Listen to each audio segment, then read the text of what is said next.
দুপুরবেলা আজকে প্রচণ্ড পরিমাণে বৃষ্টি হচ্ছিল।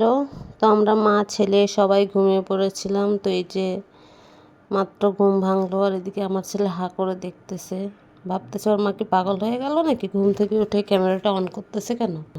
তো ঘুম থেকে উঠেই আমার ছেলের একটাই কথা, নাস্তা খাবো। এখন কি নাস্তা বানাই দেখি কি আছে ঘরে। তো আমি আগে প্রথমে মুখ টুক ধুয়ে নিচ্ছি, আর এত পরিমাণে অলস লাগতেছিল, মানে বাচ্চাটা না থাকলে তো আমি আরও ঘুমাইতাম। কিন্তু করার কিছু নাই, বাচ্চা উঠছে মানে আমাকে উঠতেই হবে।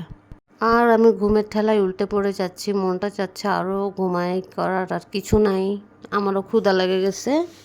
তো আমি ফ্রেশ হয়ে নিচ্ছি, আর মনে মনে ভাবতেছি কি রান্না করব, না কিছু বানাবো না কি করব। আজকে রান্নাটা এখন পর্যন্ত করা হয়নি। এখন তো 4:30টার মতো বাজে তাও। তো আমি রান্নাঘরে এসে দেখতেছি রান্নাঘরের অবস্থা ভয়ঙ্কর।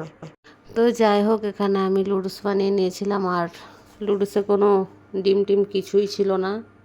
নুডলস সিদ্ধ দিয়েছি, তারপর দেখি যে ডিম নাই। তো যাই হোক, ওভাবেই আমরা মা ছেলে কোনো মতো খাইয়ে নিচ্ছি। আর এদিকে ইভান একটু পরপর আমাকে 2 হাত দিয়ে খালি খাওয়াই দিচ্ছে, আর আমিও কী করবো, খাইয়ে নিচ্ছি। তারপর হঠাৎ আমার মনে পড়লো আচার আছে, আচার একটু খাইয়ে নিই।